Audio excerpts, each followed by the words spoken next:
Hello दोस्तों, ये question number 3 जो सेम तरह का है, इसमें हम देखते हैं कि इसको पहले आप अपने से करने का प्रयास करेंगे, फिर आगे इसको वीडियो को देखेंगे।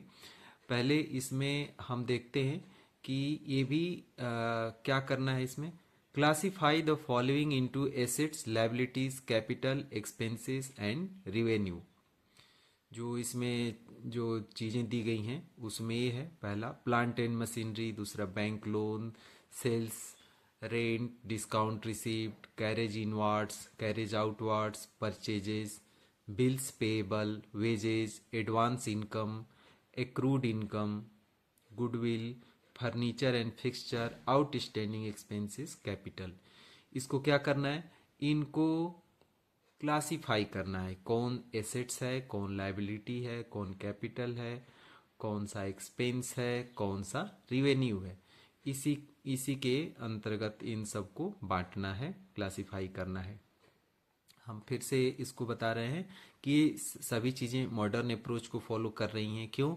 क्योंकि ये जो मॉडर्न अप्रोच में ही ये चीज़ें बनती हैं। जैसे क्लियर का जो फार्मूला है, कैपिटल, लायबिलिटीज, एक्सपेंस, एसेट्स और रिवेन्यू, इसमें जो फार्मूला वो बनता है, क्लियर का जो फार्मूला बन रहा है, उसके अंतर्गत ये सारे अकाउंट्स क्लासिफाई किए जाएंगे। ठीक है, ओके ओके फ्रेंड्स, आप आशा है कि एक बार आप खुद ही प्रयास कर लिए होंगे। उसके बाद से हम देखते हैं, इसको क्लासिफाई करते हैं। बहुत ही आसान है। प्लांट एंड मशीनरी एसेट्स है, जैसे प्लांट और मशीनरी होता है, ये देख ऐसे ही पता चल रहा है कि ये एसेट्स है। ठीक है। बैंक लोन, यदि हम किसी बैंक से लोन लेते हैं तो हमारी लायबिलिटी, दायित्व हो जाता है। सेल्स एक्सपेंस है, रेंट एक्सपेंस है। सेल्स, जब हम कोई चीज़ बेचते हैं तो हमारे लिए क्या है, एक्सपेंस है। इसको करेक्ट किया गया, सेल्स एक्सपेंस नहीं, रिवेन्यू है। रेंट एक्सपेंस है, डिस्काउंट रिसीव्ड, जब हम डिस्काउंट कहीं से रिसीव करते हैं तो हमारे रिवेन्यू की तरह ट्रीट किया जाएगा।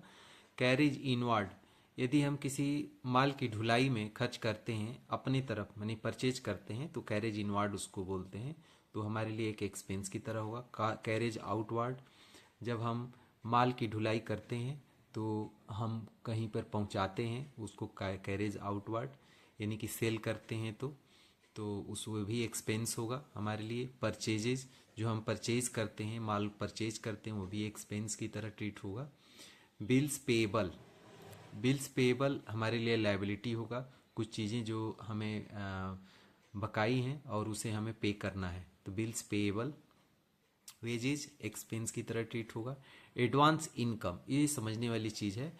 एडवांस इनकम, कोई इनकम हम हमें एडवांस में हमने ले लिया है और उसके बदले हमने कोई गुड्स और सर्विसेज डिलीवर नहीं की है, किसी को दी नहीं है, उसको एडवांस इनकम बोलते हैं। इसको अब चलते हैं एक्रूड इनकम। एक्रूड इनकम इसी का उल्टा है, ये एसेट्स की तरह ट्रीट किया जाएगा।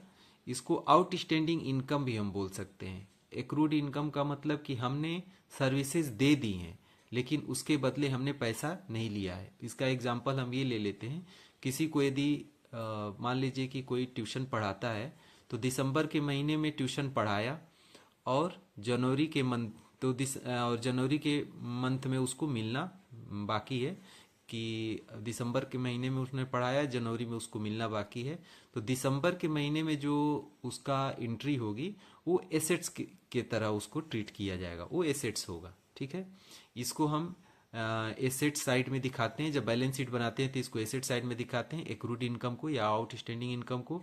एडवांस इनकम, जो हमने पहले ही एडवांस में अर्न कर लिया है लेकिन उसके बदले हमने सर्विसेज नहीं दी है, तो ये हमारी लायबिलिटी है और बैलेंस शीट में हम ये लायबिलिटी की तरफ दिखाएंगे। गुडविल एसेट्स है, फर्नीचर एंड फिक्सचर्स एसेट्स है, आउटस्टैंडिंग एक्सपेंसेस लायबिलिटीज है, और ये कैपिटल तो कैपिटल के अंतर्गत ही आता है। Thank you.